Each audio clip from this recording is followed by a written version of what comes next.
Voltando, o ano passado nós iniciamos uma série no livro de Deuteronômio, que é o último livro do Pentateuco, também chamado de Lei.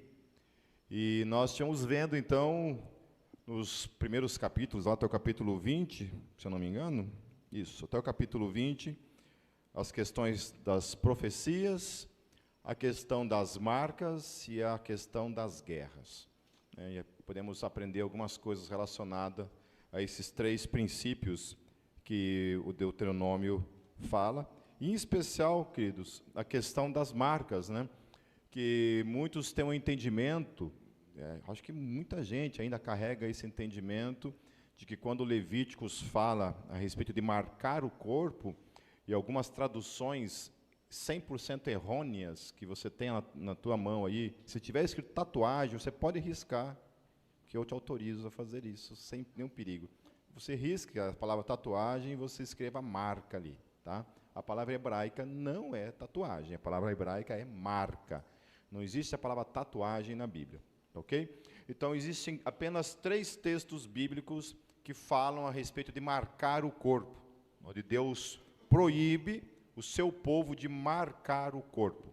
E as 3 vezes em que a palavra marca no hebraico aparece, estão todas elas ligadas à questão do culto aos mortos, ok? Então, não foi uma coincidência, um erro daquele que estava recebendo a revelação da parte de Deus, ligar marca com culto aos mortos. Então, isso não tinha nada a ver com tatuar o corpo, e sim com o processo de flagelação, que em algumas culturas acabam acontecendo, onde quando uma pessoa morre, as pessoas fazem uma espécie de culto, né, flagelizando o corpo com chicotes e coisas assim, marcando o seu corpo. Então, era em relação a esse tipo de culto que as Escrituras estão tratando.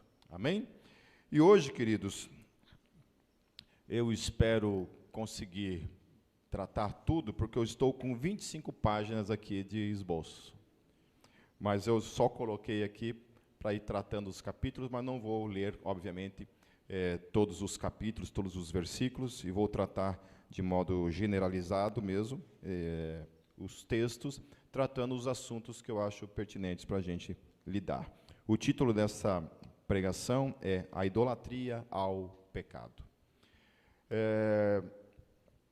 Eu vejo muitas vezes o povo protestante, o povo evangélico, julgando algumas questões no catolicismo relacionadas à questão da idolatria, né, a questão dos santos e a questão relacionada a Maria, e muitas vezes nós também não fazemos uma espécie de autocrítica em relação a nós mesmos, né, em relação à forma também como a gente lida com algumas questões relacionadas a esse aspecto daquilo que a gente entende como idolatria, ok? Uma das coisas, por exemplo, é a questão católica, que tem essa posição de entender de que a Bíblia Sagrada não é suficiente, né? De que nem tudo foi revelado e que sim, a tradição tem sim a sua autoridade no mesmo pé de igualdade do que as Escrituras. O protestante não, o protestante ele entende que as Escrituras é a autoridade máxima. Obviamente que nós não somos fechados no aspecto de olhar também para aquilo que alguns teólogos olham para as Escrituras e interpretam as Escrituras e nos ensinam acerca daquilo, né? Eu tenho a minha forma de ler a palavra, de entender as Escrituras, é aquilo que eu procuro ensiná-los em todos esses anos.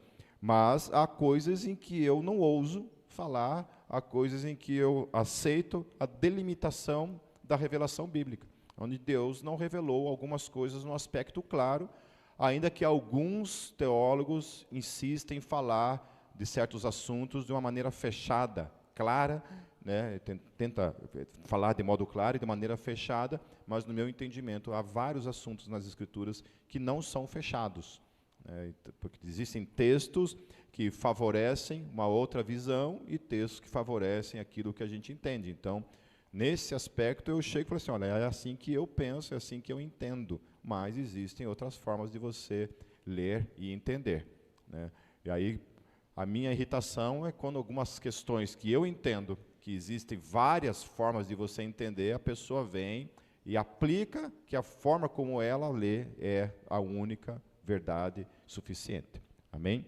Então, naquilo que as igrejas nos une, amém, nós dizemos amém, porque realmente não tem como a gente lidar com questões como, por exemplo, a divindade de Cristo e negociar que isso não é uma revelação bíblica, porque isso é uma questão clara, uma questão de que Ele é o único Salvador, que nós não temos um outro caminho para a salvação, a não ser Cristo Jesus, é o único. O cristianismo é a única religião do planeta, de todo o tempo, de toda a história, que apresenta a salvação de uma forma que não é por meio do mérito humano, não é um esforço humano.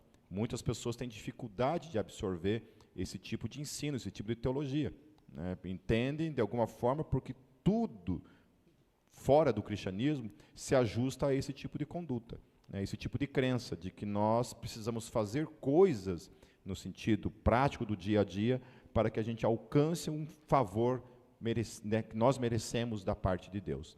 E o cristianismo não, ele obviamente nada contra tudo isso, porque o diferencial está naquilo que se chama a graça de Deus. Amém, queridos? Todos têm consciência disso? De que nós não somos salvos por outra forma que não seja a graça salvífica da parte do nosso Deus para com as nossas vidas? De que se depender de nós, em qualquer aspecto da nossa vida, nós estamos lascados. É impossível nós encontrarmos o favor de Deus por nossos próprios méritos. É impossível, não tem como. E a gente vai tratar um pouco sobre isso também nessa noite. Nós temos lá o livro de Gênesis, que vai tratar a questão da origem do universo, como Deus criou todas as coisas, propondo a cosmovisão cristã, que nós cremos num Deus criador de todas as coisas, um Deus pessoal, é uma pessoa, não é uma energia, é um Deus que fala, e nós somos inseridos nessa cosmovisão e que a gente caminha no nosso dia a dia. Então, às vezes essas comparações do cristianismo com o budismo são coisas absolutamente sem sentido. Pessoas que afirmam que o cristianismo e o budismo têm alguma questão semelhante são pessoas que desconhecem totalmente o cristianismo ou desconhecem totalmente o budismo, né? Porque no budismo não existe Deus, primeiro de tudo é isso, tá?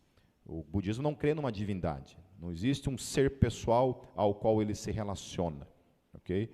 Tudo é energia, e quando a pessoa morre, ela se funde nessa energia cósmica inconsciente. Não existe uma consciência, porque consciência propõe alguém que pensa, alguém que fala. E o Deus que nós cremos é um Deus que fala, amém? A gente está vivendo o tempo todo no Pentateuco isso, o tempo todo, e Deus falou. Então Deus se revelou, e esse é o Deus que nós cremos, um Deus que se revela. Então nós temos em Gênesis a origem de todas as coisas, depois temos a história de Noé, a história do dilúvio, que a cada dia mais se comprova que de fato houve um dilúvio mundial. Uma das coisas que pouca gente sabe, talvez, é que 250 culturas do planeta, espalhadas nos 4 cantos do planeta, mantêm uma tradição que fala de uma grande enchente, de um juízo da parte dos deuses, que vem sobre a terra, e a humanidade se salva por meio de uma embarcação. Isso está em 250 culturas espalhadas pelo planeta Terra. Culturas que não tinha internet, queridos, não sei se vocês sabem disso, mas há 50 anos atrás não tinha internet. Então não tinha como se comunicar assim, né? Galera, né? Cria, inventa aí, copia aqui essa informação. Não existia isso. Então você vai lá numa tribo inóspita, quando chega lá o homem branco, o homem civilizado, o homem da cidade, chega nessa tribo, chega lá, existe lá já esse conceito de um mundo em que teve um dia embaixo d'água por meio de um dilúvio vindo da parte da sua divindade.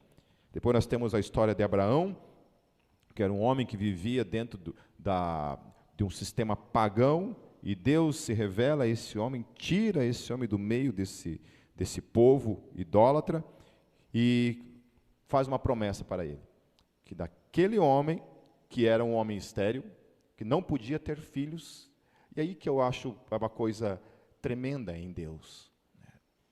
Essas questões em que Deus vai construindo a história dele com o seu povo, com as coisas mais improváveis. Mais improváveis. Mais improváveis, queridos. Por isso que você nunca ignore o teu potencial nas mãos desse Deus Todo-Poderoso. Não porque você é esse potencial em si mesmo, mas porque Deus gosta de usar pessoas fracas, Deus gosta de usar pessoas insignificantes como nós, para que por meio do seu poder, Ele faça grandes coisas em nossas vidas, para que o nome dEle seja glorificado. Amém? Por isso que eu sempre digo que tudo aquilo que eu alcanço de sucesso na minha vida é fruto da graça manifesta na minha vida. E tudo aquilo de porcaria que eu cometo na minha vida, tudo é fruto da minha estupidez. Então, os meus acertos é graça, e os meus erros, eu sou 100% responsável por eles. Depois nós temos a história de Jacó, uma história conturbada, cheia de questões ali que a gente muitas vezes não compreende, não consegue entender, especialmente a relação de Jacó com as suas mulheres e os seus filhos. É uma coisa muito triste de você ver. Depois nós temos a história das 12 tribos de Israel, o início dessas tribos lá no final de Gênesis. Depois nós temos a história de Moisés, que é outra improbabilidade. Milhares e milhares de crianças estavam sendo mortas e Deus livra a vida daquele menino. Esse é o nosso Deus. Eu fico pensando assim, sabe, quantas coisas que a gente vê, e a gente é grato a Deus por essas coisas que a gente vê, mas nós temos que aprender a ser gratos a Deus pelas coisas que nós não vemos no nosso dia a dia. Eu tenho minhas lutas emocionais, algumas lutas especialmente na área da hipocondria, infelizmente. Eu não desejo nem para o diabo ter esse tipo de coisa, mas ter que lidar com doença todos os dias, que não existe na mente, é uma coisa complicada. Eu fui caminhar com a Kátia até o mercado, eu falando para ela assim, olha, no que saio de casa, assim, eu falei assim, as possibilidades da morte são infinitas no dia a dia. São infinitas. Você não precisa sair de casa para morrer, você pode morrer em casa. Pode tropeçar, né? A Kátia levou um tombo lá em Foz do Iguaçu, está ficando idosinha, daí não está mais conseguindo caminhar direito, né? Levou um tombo lá, se arrebentou. Eu podia ter batido a nuca ali, né? E morrido. Então, o tempo todo, né? Salvo as doenças, a gente está suscetível a isso. E o que a gente precisa aprender é isso, é ser grato a Deus pela vida e vivermos a vida de modo intenso para a glória do nosso Deus. Amém? Sabendo disso, queridos, eu tenho uma convicção plena nisso e tento trazer à memória todos os dias isso. Quando Davi diz, todos os meus dias foram escritos no teu livro, antes mesmo deles existirem. E aí o autor diz, pré-determinados por ti. Ponto. Então, não sei se você sabe disso, mas você não vai morrer nem um segundo antes desse dia e nem um segundo depois desse dia. Não adianta você querer fugir, querido. Ah, eu vou antecipar e vou me jogar de um prédio. Foi isso que Deus escreveu lá mesmo. Vai morrer caído de um prédio. Então, não adianta você antecipar e não adianta querer atrasar também não, viu? Vai ser no dia. Eu não estou dizendo que você não tem que se cuidar, não tem que ir para a academia, ficar gostosão. Não é disso que eu estou falando, certo? Mas não adianta se preocupar, se desesperar. Amém? Então nós temos Moisés, a história de Moisés, a história da libertação de Israel e a revelação da lei em Êxodo. Depois, entrando em Levíticos, nós temos a questão das leis cerimoniais, onde Deus ensina aquele povo a questão do culto que devia ser prestado a ele. Esse culto se dava por meio dos sacrifícios que eram prestados a ele. Esses sacrifícios eram substitutivos em nosso lugar, todos eles à sombra daquilo que Jesus faria na cruz por todos nós. Depois nós temos o livro de Números, que é um livro que desafia o nosso entendimento de compreensão acerca de como podia existir um povo tão miserável, pecador, estúpido como Israel era. Que via as coisas acontecerem, né, o poder de Deus se manifestando, e eles insistiam de modo todo o tempo contrário a Deus, em pecar contra Deus. E não eram pecados assim, né, que a gente comete no dia a dia. Era coisa de chegar e dar de dedo na cara de Deus. Você não serve para cuidar da gente. Você é incompetente. Você não serve. Você tirou a gente lá do Egito, mas a gente está aqui e a gente quer voltar para lá. Então falavam coisas absurdas para Deus, depois de Deus ter demonstrado todo o amor dele, Deus ter respondido à oração deles, porque foram eles que oraram. Eles estavam lá clamando, sofrendo na mão dos egípcios, Deus vai lá e liberta eles, e a gente vê tudo que aquela geração sofreu por terem pecado contra Deus, por terem ousado desafiar Deus. E toda aquela geração permanece durante 40 anos, vagando pelo deserto, até que o último deles morre, que foi Moisés. Daí uma nova geração se inicia em Deuteronômio, então nós estamos agora inseridos nesse tempo, onde Moisés, ainda vivo aqui, vai orientar aquele povo acerca dessa nova etapa que ia acontecer para essa nova geração que não estava no Egito, que não viu o que havia acontecido no Egito, não viu muitas vezes o poder de Deus se manifestando da forma como seus pais haviam visto, não tinham visto, presenciado talvez os juízos que Deus tinha exercido sobre milhares de milhares que nós estivemos vendo. Quantas vezes Deus trouxe juízo, né, imediato sobre o povo, matando o povo, abrindo a terra, engolindo, descendo fogo do céu, né? Graças a Deus eu não estava lá, provavelmente eu seria um dos que seria fulminado, porque pensa estúpida, né? E vocês também, tudo também é uma panela, não vem usar a auréola aí, que achar que é mais um, amém? Todos nós somos da mesma matéria-prima, né? E é o que a gente está vivendo em Números. Cara, a gente olha para aquilo, nossa, que gente, e a gente lembra que a gente tem o Espírito Santo que nos capacita, e a gente faria a mesma porcaria, entendeu? Faria a mesma porcaria. Quando a gente fica doente, a gente dá uma resmungada com Deus. Quando falta dinheiro em casa, a gente dá uma resmungada com Deus. Tem gente que troca até de anjo, né? Fala assim, ó, esse anjinho aqui não cuidou de casa direito, né, e troca de anjo. Então, esse tipo de coisa. Então, Moisés ele está trazendo à memória aquilo que a lei dizia e capacitando, orientando aquele povo para essa nova etapa do que ia acontecer com o povo de Israel. O povo de Israel ia entrar em Canaã, uma terra tomada pelos inimigos de Israel. Aquela terra pertencia a Israel. Quando Israel foi levado e ficou no Egito como escravo, os pais, os 12 filhos de José, moravam naquela região. Aquela região pertencia a eles. Eles foram levados como escravos e agora Deus estava trazendo eles de volta. E nós estivemos vendo que Deus falou assim, olha, não cumpriu ainda o tempo, o limite, a taxa da iniquidade dessa nação. Deus foi tolerante com os pecados daquela nação por 400 anos, de todas aquelas nações que estavam habitando em Canaã. Então agora Deus, com a sua soberania, estava trazendo Israel de volta para aquela região, e por meio de Israel, Deus finalmente, agora sim, depois de 400 anos de misericórdia, de graça derramada sobre aquele povo, agora Deus ia trazer juízo sobre aquela nação, sobre aquelas pessoas, por causa daquilo que elas faziam. A primeira questão era a questão de adorar a outros deuses, e a outra questão, porque eles tinham em seu meio ritos de oferecer a Moloque seus filhos queimados, né? Eu não sei o quantos já tiveram esse tipo de informação, já viram como é que era um altar a Moloque. Era uma espécie de um forno, onde se colocava fogo, e uma criança era literalmente jogada viva dentro desse forno e oferecido a Moloque.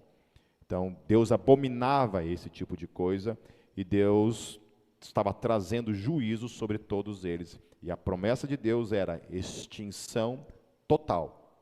Era para acabar com todos eles, que foi o que acabou acontecendo por meio de Israel. Então Deus tinha dado em Êxodo a questão do decálogo, que são os 10 mandamentos. Então o que a gente observa aqui em Deuteronômio, queridos, eu estou só na introdução, nem entramos nos textos ainda, Mas eu estou falando tudo isso para a gente ficar contextualizado, tá? Porque quando formos tratar do texto, a gente, nos situamos biblicamente, nos situamos historicamente, teologicamente, o que está acontecendo aqui, para que a gente possa compreender. Então, Deus havia dado lá o decálogo dos 10 mandamentos, mas a gente olha para o livro de Deuteronômio e a gente vê que agora eles começam a explicar um pouco mais o que implica, por exemplo, não adulterarás. Então, tudo que implicava a questão dessa tradução, que também é um pouco errônea, eu estava explicando para o pessoal lá em casa, que quando fala não adulterarás, adultério é uma palavra em português que delimita muito bem o que pecado nós estamos falando. Adultério é quando uma pessoa casada, decide ter uma aventura, pular cerca, sei lá, fazer alguma coisa nesse aspecto. Então, isso é adultério. Porém, o hebraico é muito mais do que isso. Tá? Que no grego vai ser a palavra porneia, que vai, então, aplicar todos os tipos de pecados na sexualidade. Aí nós vamos ver aqui Deus descrevendo o que implicava, então, esse mandamento, que era o não cometerás imoralidade sexual. Amém?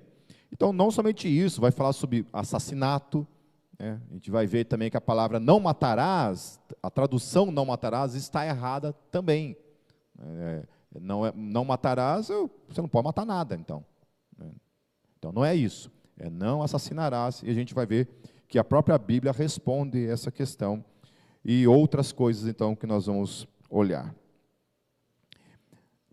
Uma das coisas, queridos, que a gente vai olhar também, que muitas vezes a gente se assusta com isso, e não consegue compreender, porque a gente vive no período da graça, e moramos num país que não existe pena de morte. Talvez em alguns estados lá americanos possam entender um pouco mais como isso funciona. Mas no Brasil nós não temos pena de morte. Eu sei que muita gente torce para isso ter. Eu, sinceramente, sou contrário, porque morando num país com esse sistema judiciário que nós temos, misericórdia. Entendeu? Eu, sinceramente, não confio na justiça brasileira, não gostaria de de viver num país cuja possibilidade eu posso ser julgado por algo que eu não cometi, e que implicaria na minha morte. Amém? Porque daí eu matar todo mundo também, não estava nem aí. Então, uma das coisas que Moisés vai tratar aqui são esses pecados para a morte, que a gente vai ver também lá em João,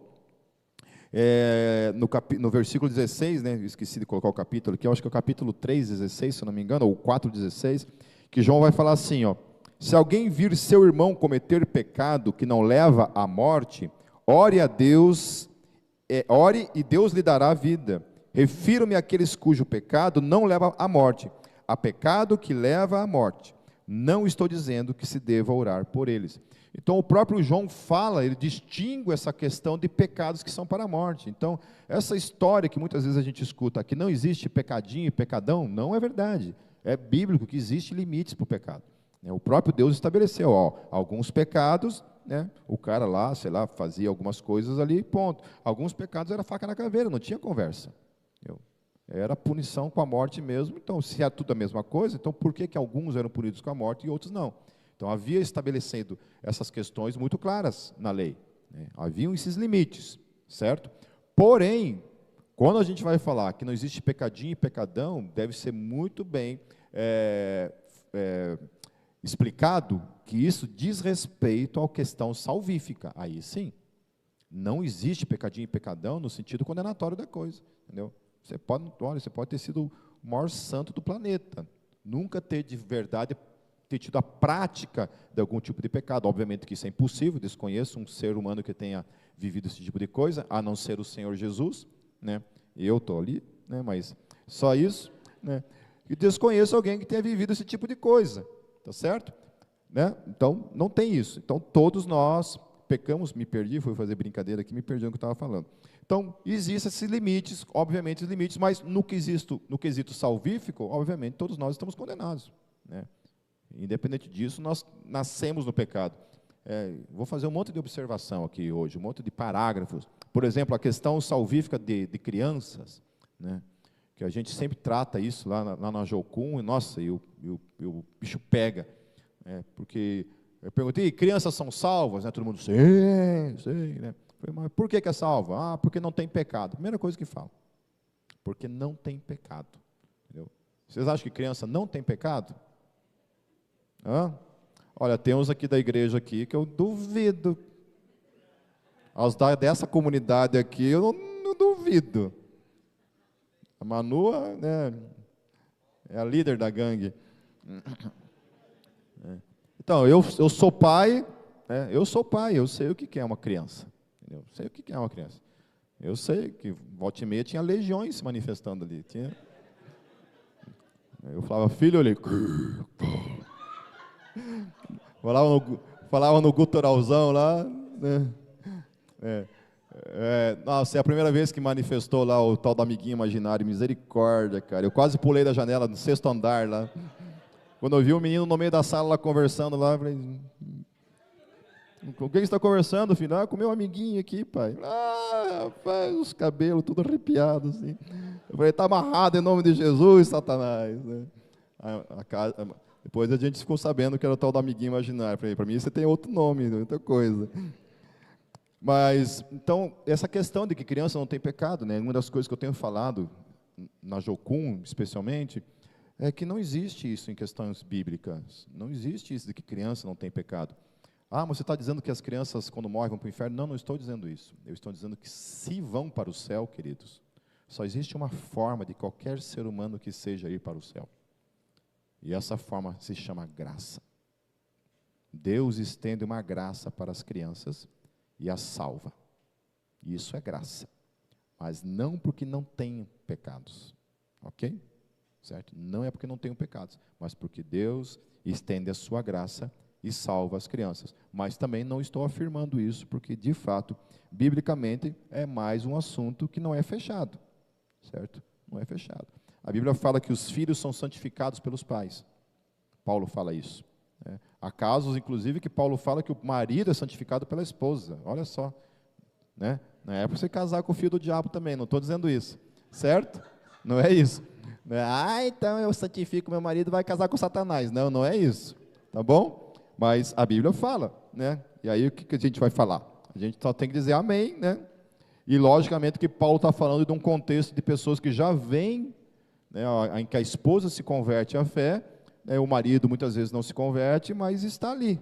Né? Então a Bíblia, Paulo fala que senão os filhos não seriam impuros.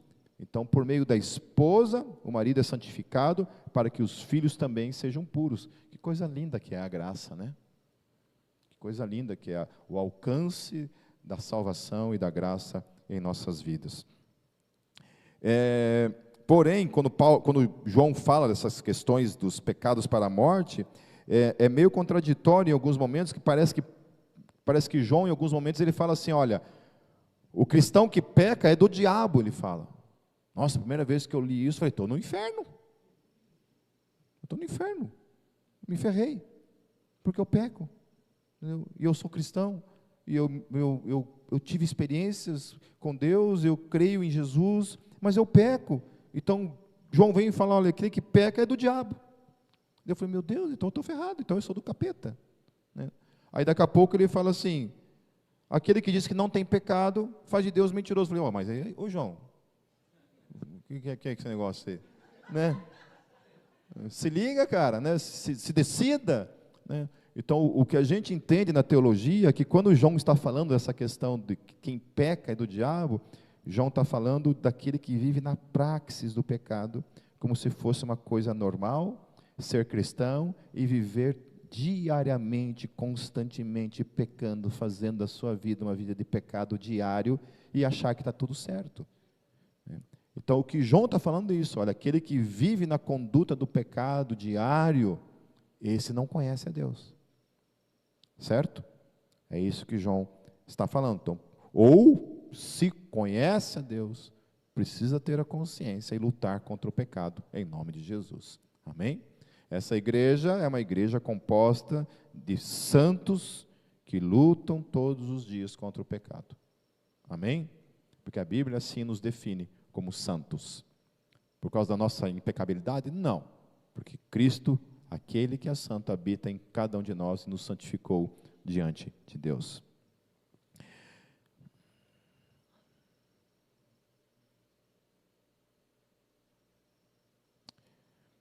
Então João vai definir também essas questões, né, junto com Moisés em Deuteronômio, trazendo essa questão dos tipos de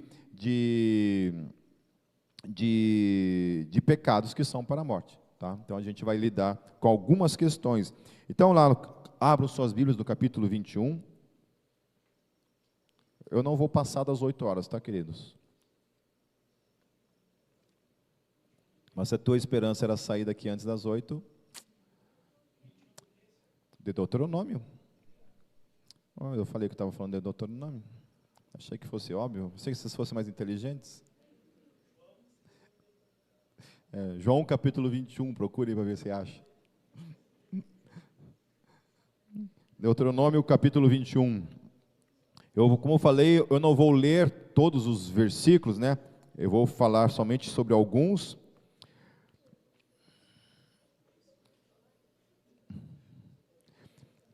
Se quiserem que eu leio lá os versículo por versículo, imagine. Então Moisés começa a trazer para o povo aquilo que Deus estava revelando para ele. E uma das coisas lá do versículo 1 ao versículo 9, ele vai tratar a questão de que quando encontrava uma pessoa morta no meio, eu acho umas coisas muito loucas em Deus, assim, né? Porque uma das coisas que esse texto vai tratar é que se fosse achado uma pessoa morta ali, no meio do povo, eles tinham que fazer todo um processo de ir até a cidade e oferecer lá um sacrifício para que a maldição de Deus não fosse trazida sobre todo mundo. Então, assim, se eles não fizessem isso, quem quer pagar o pato por um crime que nem cometeu? Você. Era isso. Eu falei assim, oh Deus, porque Deus sabia quem matou o cara ou não sabia? Hein? Não era mais fácil ele matar o cara do que matar nós, que não tem nada a ver com a história? Então são coisas assim interessantes em Deus. São coisas que desafiam. Mas ele é Deus, não sou eu que vou arrumar briga com eles, principalmente porque eu sei que ele vai me matar se eu fizer isso, então deixa quieto. E aí nós temos lá, queridos, também, dos versos 10 ao verso 14, eu não vou lidar com isso também, mas questões ligadas às guerras, por exemplo, a forma como Deus enxergava a guerra, também eram questões para nós assim desafiadoras, porque nós vivemos no período da graça, e a gente entende a guerra como uma questão, obviamente, horrível, feia, mas Deus tratava as questões da guerra de uma outra maneira, e em tudo isso a gente via graça manifesta. Vai falar com relação ao filho mais velho, de uma mulher que era desprezada, então tinha tudo isso, porque como existia a poligamia, então às vezes um cara tinha 2 ou 3 mulheres, a gente vê que isso está sendo resgatado de alguma forma, culturalmente, por meio daquilo que é conhecido como trisal, Todos já sabem o que significa isso, Trisal, isso está se tornando comum, Isso está se tornando comum. E aí, como é que a gente vai lidar com isso? Porque, biblicamente falando, nós não temos nada absolutamente claro dizendo algo nesse aspecto. O cristianismo abordou isso, abraçou isso, por causa daquilo que foi falado para com os presbíteros, que os presbíteros fossem maridos de uma só mulher. Então, aos presbíteros foi falado isso, mas era culturalmente aceito pelo judaísmo essa questão de que um homem podia ter várias mulheres. E agora nós temos essa questão do trisal. E aí? Quando chegar um trisal aqui na Gólgota, como é que faz daí?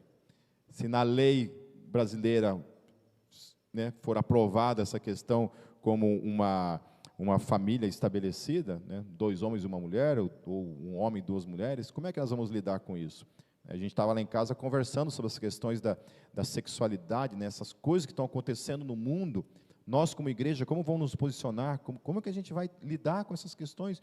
Então, são esses desafios que estão surgindo aí. E aí? O que fazemos?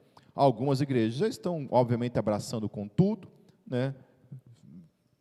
em nome de um suposto amor, então se abraça tudo e se aceita tudo. Eu espero não estar vivo para ter que lidar com isso, mas não me precisa me matar também tão cedo, mas, né, mas, amém? E aí uma das coisas interessantes, queridos, lá nos versos 18 a 21, que é quanto ao filho rebelde. E aí nós temos o primeiro pecado estabelecido por Deus e que implicava em uma pena capital, na morte, que é o pecado da rebeldia contra os pais. Olha o que o texto fala. Se o homem tiver um filho obstinado e rebelde, que não obedece a seu pai nem a sua mãe, e não os escuta quando o disciplinam, o pai e a mãe o levarão aos líderes da sua comunidade, à porta da cidade, e dirão aos líderes: este nosso filho é obstinado e rebelde, não nos obedece, é devasso e vive bêbado. Então todos os homens da cidade o apedrejarão até a morte. Eliminem o mal do meio de vocês. Todo Israel saberá disso e temerá. Caramba! E aí o texto não fala assim, para o vizinho pegar o teu filho e levar para as autoridades. Ele fala que o pai e a mãe que tem que pegar o filho e levar para a autoridade. Né? Então assim, a gente lê isso aqui, a gente imagina que é criança, né? Não é criança, querido, porque aqui está fazendo o quê? É bêbado, tá? Já é uma pessoa adulta, uma pessoa que já tem consciência das coisas, então não está falando de criança, mas está falando daqueles tipos de filhos que estão em casa, que não respeita pai e mãe, e eu também não estou falando que isso aqui é aplicável no nosso tempo, não estou dizendo que você tem que levar aí alguém aí, sei lá, para trazer aqui na Gólgota e a gente vai matar, né, matar você apedrejado, não é isso, né? Nós estamos só falando da questão de como que era tratada essa questão da rebeldia, né, naquele tempo, e o primeiro pecado estabelecido aqui é esse, é o pecado da rebeldia, né? Então, e aí, vocês acham que no Novo Testamento muda um pouco esse conceito do pecado em si, não da aplicação da pena, mas do pecado? E aí? Como é que Deus lida no Novo Testamento essa questão da rebeldia aos pais? Por causa da graça nós podemos nos rebelar contra os pais? Hã? Podemos tratar mal nossos pais, não honrar nossos pais? O que a Bíblia fala no Novo Testamento? Hã? Que é o primeiro mandamento com promessa, certo? Então, se nós queremos ter uma vida longa sobre a terra, nós temos que aprender a honrar pai e mãe, queridos. Amém? E eu acho interessante isso, porque isso não é somente uma questão veterotestamentária, mas é uma questão também estabelecida no Novo Testamento. Amém? Certo? Como é que anda isso? Tem honrado pai e mãe? Ou o pai e a mãe, né, tem uma foto deles na parede assim, cheia de dardo, assim, né? Hã? Cheio de dardozinho na cara dos velhinhos. Depois, lá nos versos 22 e 23, vai falar sobre essa questão ligada àquilo que Jesus sofreu por nós, né? Que o texto vai falar: se um homem culpado de um crime que mereça a morte for morto e pendurado no madeiro. Então, está tratando a questão da crucificação, né? Ele vai falar que não deixem o corpo no madeiro durante a noite e tudo mais. Então, eu acho interessante que ele fala assim, ó, qualquer que for pendurado no madeiro está debaixo de maldição, ou da maldição de Deus. Então, lá em Deuteronômio, Deus já está falando por meio de Moisés acerca daquilo que Jesus faria por todos nós, né? Onde Jesus levou sobre si toda a nossa maldição. Amém? Ele em si não tinha uma maldição de si próprio, de si mesmo, mas toda a nossa maldição, que nos tornava malditos por causa do pecado em nós, Jesus absorve lá na cruz. Ele toma sobre ele toda a nossa maldição. Então é isso que o texto está apontando. Indo lá para o capítulo 22, queridos.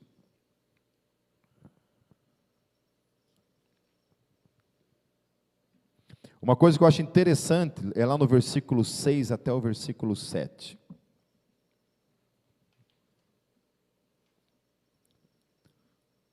Eu gostei muito desse texto porque eu sou amante de passarinhos.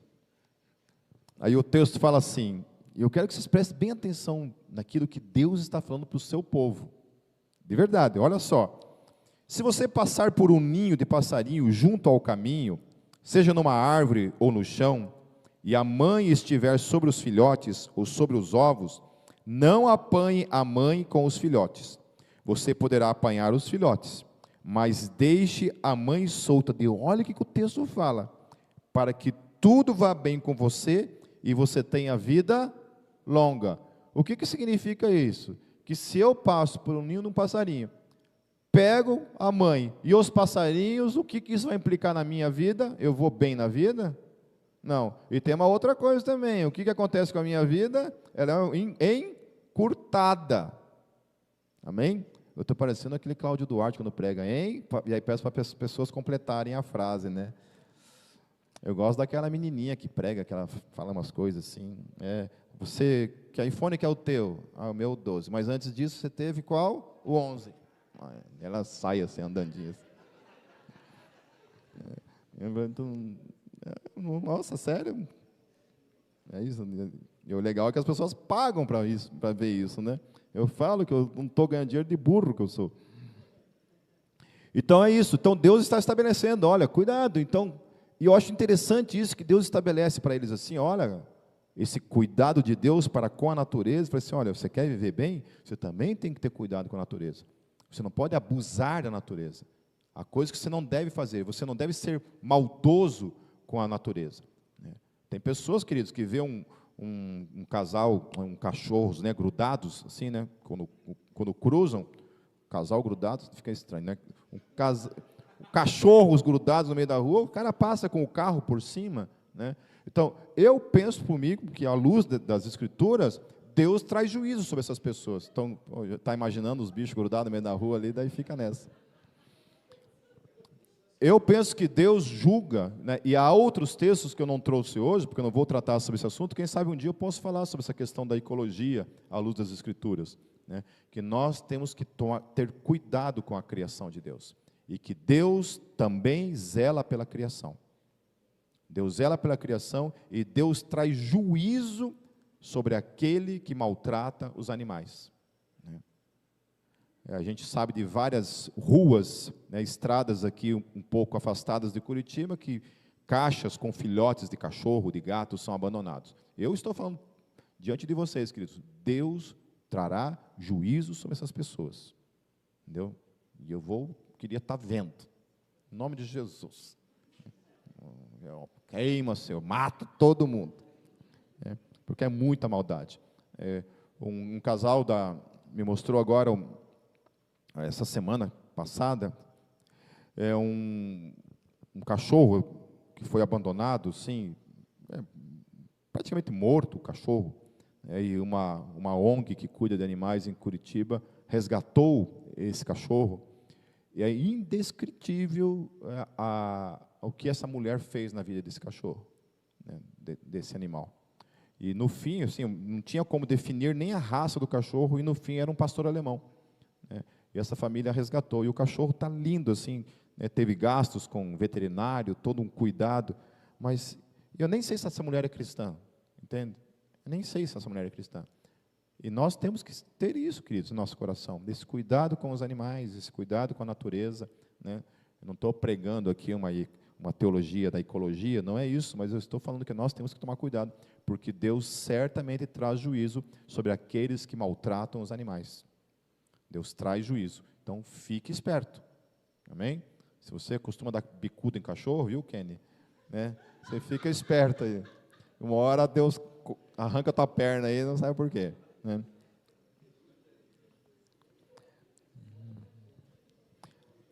Deus vai falar a respeito até de parapeito, né? Que se for construir uma casa e a casa for muito alta, tinha que tomar cuidado com um parapeito. Então, olha só as orientações de Deus para todo aquele povo. Vai falar sobre plantas, carros, bois, né? Vai falar sobre a acusação aqui, ó, sobre um casamento, por exemplo, na noite de núpcias, lá nos versos 13 em diante, vai falar que na noite de núpcias, isso naquele contexto, tá? Vamos trabalhar o contexto. Naquele contexto, no casamento, na noite de núpcias, se o cara no outro dia acusasse a sua esposa de não ser virgem, né, isso era levado para as autoridades e era feito um julgamento diante disso. Então, os pais tinham que trazer a prova da virgindade da filha, que nada mais era do que um lençol sujo com sangue, que provava que a filha era virgem na noite de núpcias. E aí, se não houvesse provas da virgindade da filha, o que acontecia? A filha era apedrejada e morta. Então, o segundo pecado, que é um pecado que implicava na pena capital, naquele contexto, eram os pecados da imoralidade sexual. Graças a Deus, não estamos mais naquele tempo, né? Senão ia faltar pedra para todo mundo aqui dentro desse negócio, né? Certo? Mas era isso que acontecia, era a forma. Então, ali, a partir desse ponto, Deus vai tratar alguns tipos de pecado na sexualidade. E um dos pecados era esse, né? A questão da fornicação. Não podia ter relações sexuais antes do casamento. A relação sexual era reservada para dentro do casamento, não é que era reservada, ainda é reservado para dentro do casamento. Lembram que a questão dos pais lá, o que implicava? Morte, certo? Era isso, era um pecado para a morte. O Novo Testamento confirma isso. Isso é um pecado para a morte. Certo? Tem que respeitar pai e mãe. Quando vai a questão da sexualidade, os pecados que envolviam a sexualidade, mudou alguma coisa no Novo Testamento? Só não muda a questão da pena capital, né? Só muda, desculpa, a questão da pena capital, não é mais estabelecido. Mas mudou, não é mais pecado? Não. O padrão de Deus ainda é para nós, para nossos filhos, para nossos netos. O que Deus estabeleceu como padrão na sexualidade é isso, que a sexualidade, Deus, quando criou a humanidade, Deus reservou a sexualidade para uso dentro do casamento entre o marido e a sua esposa. Nada mais fora disso. Amém, queridos? Certo?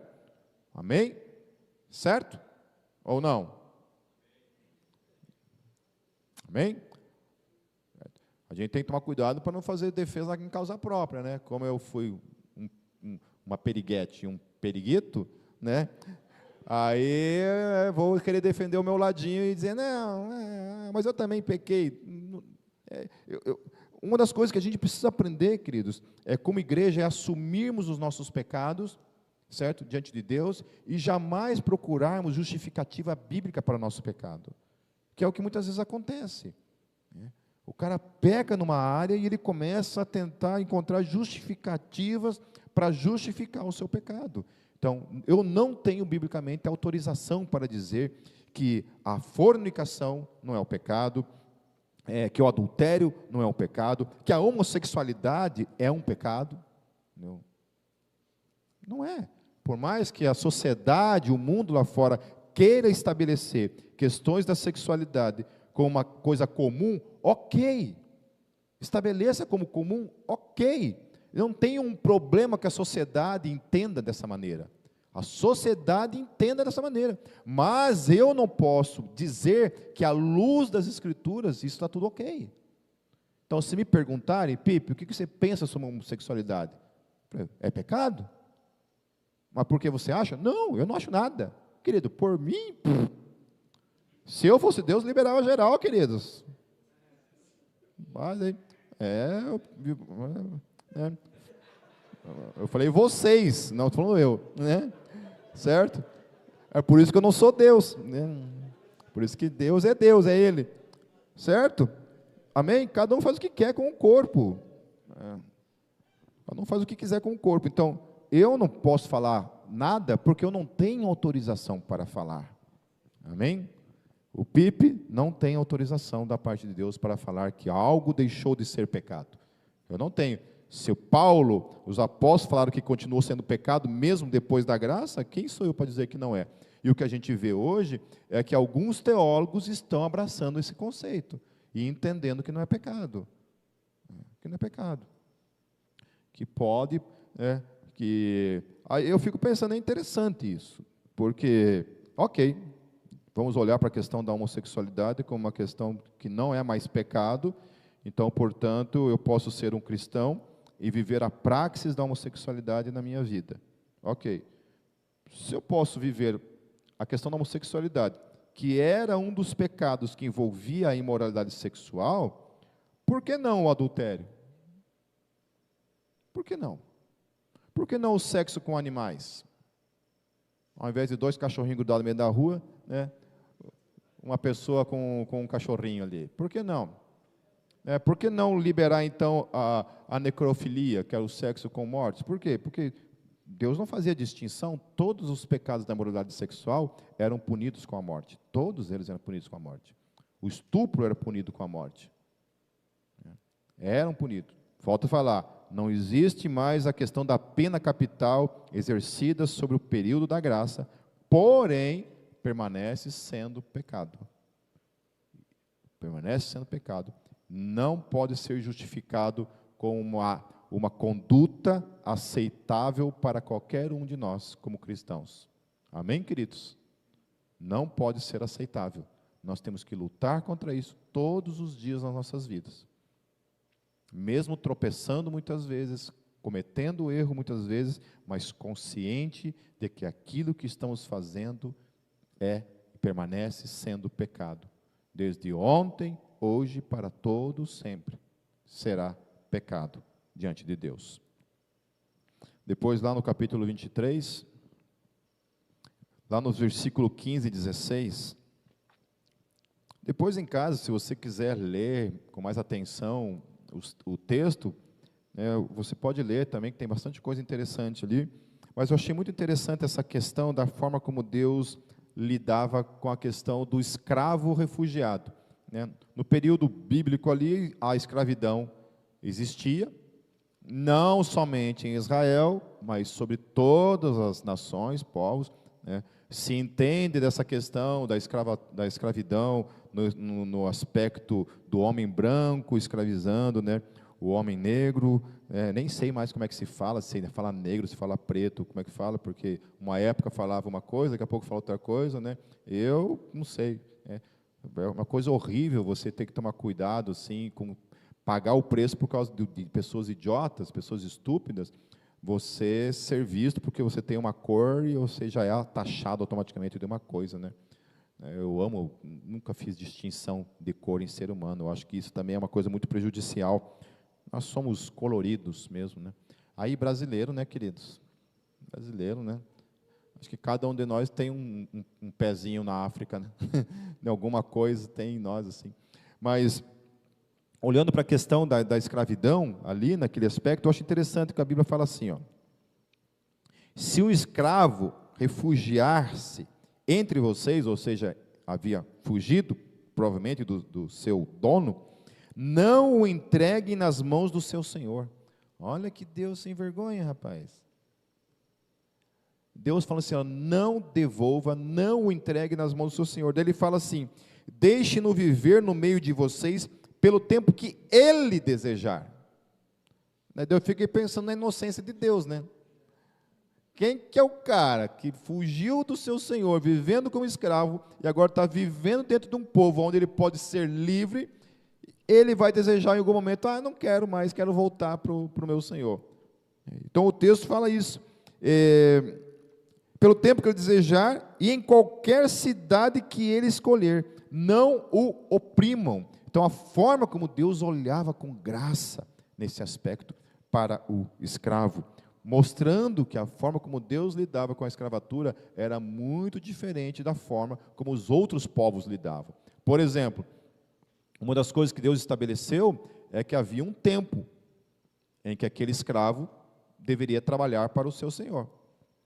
Isso não existia nas outras culturas, onde Deus fala assim, olha, durante 6 anos ele vai trabalhar, porém no 7º ano você vai liberar ele. Você vai dar a liberdade total a ele. Ok? Era assim que a Bíblia lidava com a questão da escravidão. Lá nos versículos 17 vai falar sobre a questão dos cultos de prostituição. Depois vai falar sobre as questões de cobrar juros do seu irmão, que a Bíblia vai condenar, fala assim, olha, não cobre juros do seu irmão. E aí ele vai lidar com algumas coisas a respeito do pobre, por exemplo. Fala, olha, se um pobre deve alguma coisa para você, não vá na casa dele e tire tudo o que ele tem, Do contrário, sabe? Deixe as coisas lá. Deixe aqui para que ele possa sobreviver, né? Então, Deus, com a sua graça, estabelecia esse tipo de coisa, que a gente deveria tomar esses cuidados de um para com o outro, né? Porque o dinheiro não é o que rege as nossas vidas, amém, queridos? O dinheiro não é o que rege as nossas vidas. Quem rege as nossas vidas é o nosso Deus com a sua graça, que é aquele que supre todas as coisas em nossas vidas.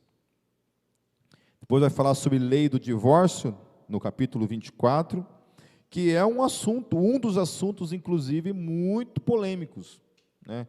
Eu já dei uma live sobre isso, falando que esse é um dos assuntos, por exemplo, que não é encerrado nas Escrituras.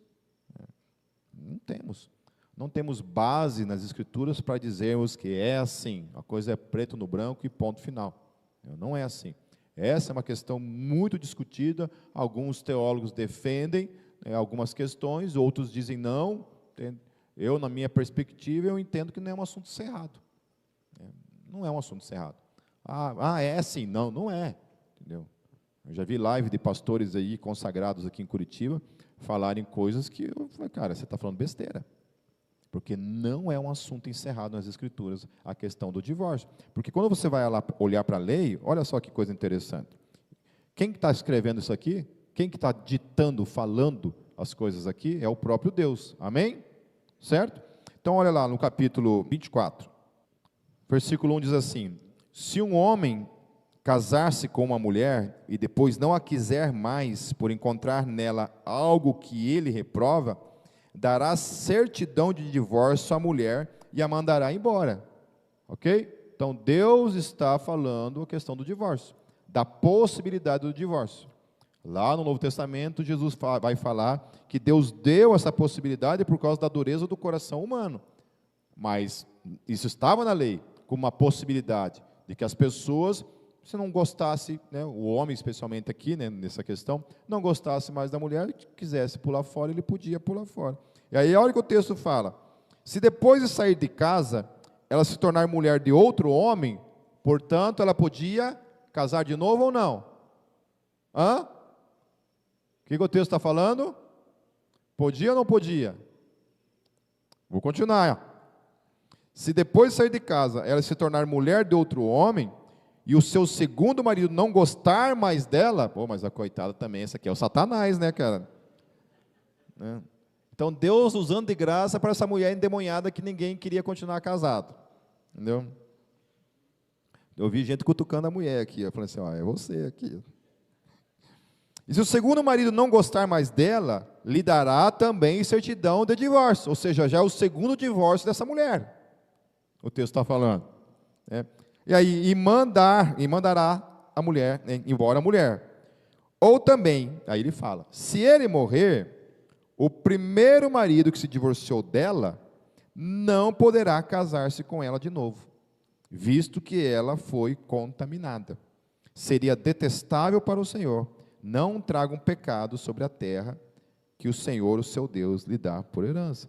Então, é o que a lei estava falando. Olha só, é a lei que está estabelecendo aqui, que ela podia, à luz do Novo Testamento, o divórcio somente, o casar de novo, dentro da possibilidade somente do luto, da viuvez. Então, se a Cátia se tornar viúva, ela já falou para mim que não vai casar de novo, mas só hipoteticamente, ela pode casar de novo se ela se tornar viúva, certo? Segundo o Novo Testamento. Mas, à luz do Novo Testamento, não. À luz do Novo Testamento, do Antigo Testamento, ela podia casar com o outro. Se o marido morresse, ela não podia voltar para o primeiro marido, ou seja, o primeiro marido estava vivo, não tinha morrido. Então, são essas questões. Falando para vocês, então, é isso, que não é um assunto encerrado, queridos. Não é preto no branco. Quando Israel é levado para o período do cativeiro babilônico, lá no período babilônico, Judá casa com várias mulheres pagãs, tem filhos com essas mulheres, e eles voltam para Judá, quando Deus traz Judá de novo, lá do período babilônico. O que acontece quando essas pessoas voltam para Judá? Esdras, Neemias, toda a liderança vai orar, e a orientação que vem da parte de Deus, sabe qual é? Mandem essas mulheres todas de volta com seus filhos. Deus estabeleceu. Ué, mas a Bíblia não fala que o que Deus uniu não separe o homem? Isso estabelece, então, que alguns tipos de união não vieram da parte de Deus. Certo? Então, não é uma questão fechada. Não é uma questão fechada. Temos que tomar muito cuidado com aquilo que a gente muitas vezes fala por aí.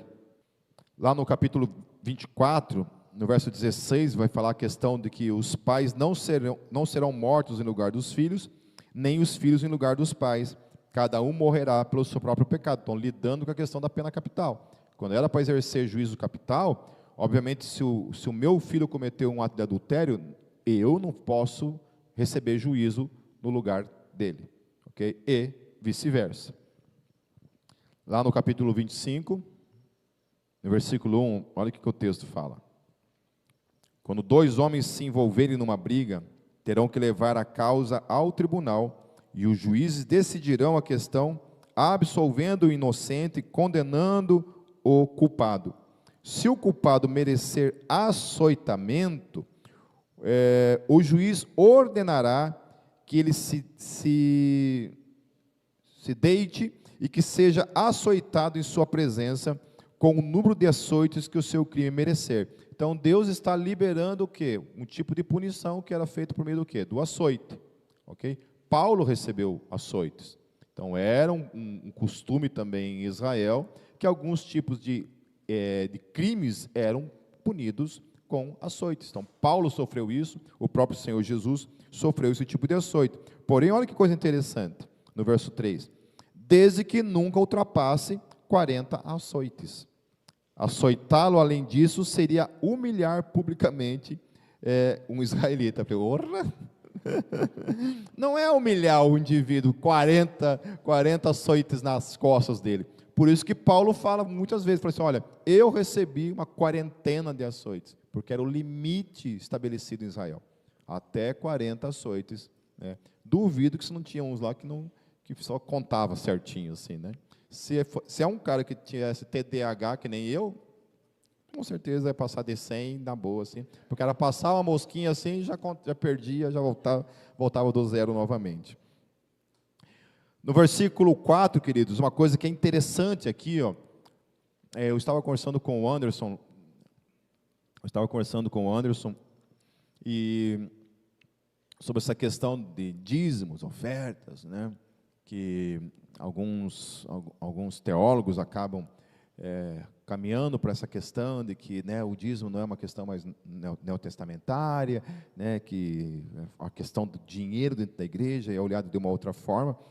E a gente conversando sobre isso, né? E um dos textos, queridos, que vão ser utilizados à luz do Novo Testamento para estabelecer essa questão das finanças dentro da igreja, é o versículo 4, que ele vai dizer assim: não amordaçem o boi enquanto está debulhando o cereal. Então, você ler a lei, esse texto, simplesmente ler ele de modo assim, né, dentro do contexto dele, você não percebe absolutamente nada aqui falando sobre essa questão das finanças dentro da igreja. Porém, o apóstolo Paulo, lá em 1 Coríntios 9, no verso 9, ele fala assim: por acaso é com bois que Deus está preocupado? E o texto, ele está citando lá o versículo 4 do capítulo 25. Ele está citando. E aí ele fala assim, logicamente que não, é a favor de nós que ele está falando o texto, certo? Então, o que o texto está dizendo ali é isso: não amordace a boca do boi enquanto ele come, ou seja, contribua, queridos, contribua. Todo o capítulo 9, Paulo vai falar sobre o direito apostólico, sobre o direito daquele que exerce a liderança, daquele que desempenha integralmente o seu ministério. E aí, Paulo não está falando assim que é a opinião dele. Essa é a minha opinião, isso é o que eu acho. Eu desafio toda a igreja, queridos. Amanhã eu mando no grupo de novo lá, vocês assistirem a minha live sobre essa questão de dízimos e ofertas dentro da igreja. toda a exegese feita em 1 Coríntios capítulo 9, e o capítulo 9 inteiro, onde Paulo vai trabalhar essa questão das finanças, do sustento daqueles que vivem da obra. E ele fala muito claramente, fala assim, olha, isso é uma ordenança do Senhor, que aqueles que pregam o Evangelho, que vivam do Evangelho. É isso que o texto está estabelecendo, ok? E o Paulo ele vai utilizar questões ligadas à lei. Então, vamos voltar lá na questão. Rebeldia aos pais, Novo Testamento. Morreu ou continua? Continua, certo? Imoralidade sexual. Morreu ou continua? Continua. Sustento do sacerdote, obviamente, né, dos levitas, aqueles que viviam integralmente cuidando das coisas relacionadas ao templo, aos ritos, às coisas que estavam estabelecidas ali. No Novo Testamento, na visão de Paulo, mudou ou não mudou? Não mudou. Entende? Se nós vamos querer usar a palavra dízimo ou não, não é a questão. A questão é que, à luz do Novo Testamento, nós, como igreja, nossas finanças estão submissas aos propósitos absolutos de Deus para com o seu povo. Não é o teu dinheiro, não é o meu dinheiro. Tudo que é nosso, não é nosso, é de Deus. Amém? Amém? No capítulo 26, queridos, olha só o que diz ali. Quando vocês tiverem entrado na terra que o Senhor, o seu Deus, lhes der por herança, e dela tiverem tomado posse, e lá estiverem estabelecidos, apanhem alguns dos primeiros frutos de tudo que produzirem na terra que o Senhor, o seu Deus, lhes dá, e ponha tudo numa cesta. Depois vocês deverão ir ao local que o Senhor, o seu Deus, escolher para a habitação do seu nome. Então, se é a habitação do seu nome, de que lugar que Deus está falando? Para onde que era para ser levado esses primeiros frutos que eram colhidos? Para o lugar da habitação, ou seja, para o tabernáculo. Aonde estivesse estabelecido o tabernáculo, era para onde deveria ser levado esses alimentos. E dizer ao sacerdote, então, mais uma vez confirmando que era de fato no tabernáculo, que estiver exercendo o cargo naquela ocasião, declaro hoje ao Senhor, ao seu Deus, que vim para a terra que o Senhor jurou aos nossos antepassados, que nos daria, e aí continua. E agora, lá no versículo 10, queridos, e agora trago os primeiros frutos do solo, que tu, ó Senhor, me deste. Ai, que coisa linda! Ué, mas não foram os caras que plantaram, que trabalharam, que cuidaram dos seus frutos, da sua plantação, e agora o Senhor está dizendo, não, que você tem que repetir isso daqui, ó. Quando a gente oferta para Deus as coisas, quando a gente traz para Deus as coisas, o que o texto está falando, ó, traga os primeiros frutos do solo, que tu, o Senhor, me deste. Então quem que deu? Quem que dá saúde para nós? Quem que dá trabalho para nós? Quem que nos sustenta? Somos nós por nós mesmos ou é o Senhor que nos sustenta, queridos? E aí, para essas primeiras coisas, Deus está falando assim, olha, de tudo aquilo que eu tenho te dado, você vai separar uma parte daquilo que eu tenho te dado, e você vai investir naqueles que estão vivendo integralmente no ministério. E aí vem o apóstolo Paulo, e fala o seguinte, olha, isso daqui é uma ordenança do Senhor Jesus. Não é uma ordenança lá de Moisés, é uma ordenança do Senhor Jesus, que aqueles que vivem da pregação do Evangelho, que vivam do Evangelho. Amém? Então, mudou? Não, não mudou. Amém? Então, esse mesmo princípio que estava lá, está aqui, que é o princípio da contribuição dentro do reino de Deus, que todos nós temos que tomar vergonha na cara, queridos. Isso é muito sério. Amém? Isso é muito sério. Eu confesso para vocês o seguinte, toda semana, eu, Pipe, vou para a internet procurar um barracão novo para nós. Toda semana eu vou. Entendeu? Só que tem um problema. Quando eu vou procurar um barracão, eu entro lá no Imóveis Curitiba, lá, né?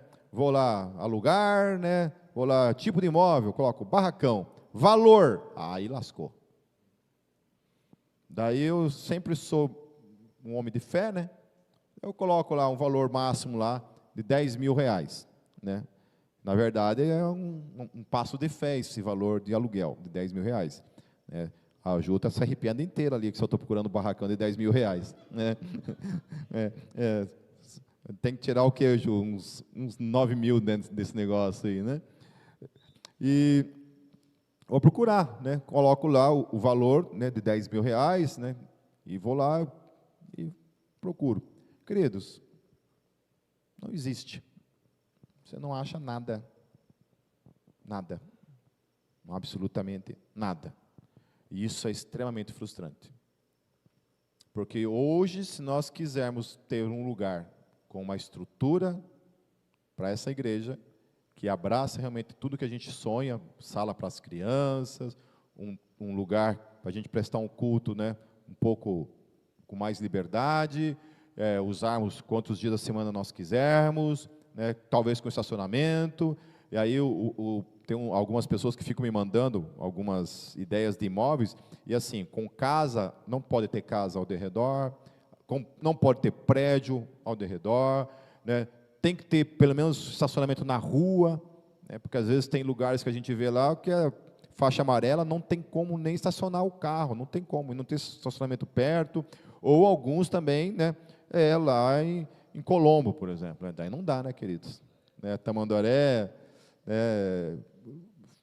fora da nossa realidade, não tem como, entende? Não tem como, entende? Ou seja, se nós sonhamos em ter um outro lugar, né, como diz alguns aí, tirar o escorpião do bolso, orar, queridos. Por que a gente não ora em relação a isso? Fala assim, Senhor, eu quero que a Gólgota vá para um lugar melhor, Senhor. Então, me ajude, Senhor, nesse aspecto. Me ajude nesse aspecto. Eu não estou falando aqui, queridos, se você der, Deus vai te abençoar. Não é isso. Entendeu? Porque Ele já te deu. Amém? A gente não contribui porque Deus vai nos dar algo. A gente contribui porque Ele já nos deu. Amém? Entenderam isso? Que é uma ordenança dele. Olha, não é tudo teu. Não é para você usar tudo para você. Isso é usado, uma parte disso tem que ser usada para este fim, para esta finalidade. Amém? Certo? Para que a gente possa ter uma estrutura que realmente a gente possa crescer em nome de Jesus. Quem quer que a Gólgota cresça esse ano aí? Levante a mão. Quem não quer, levanta a mão aí para eu ver. Amém, queridos? Vamos orar.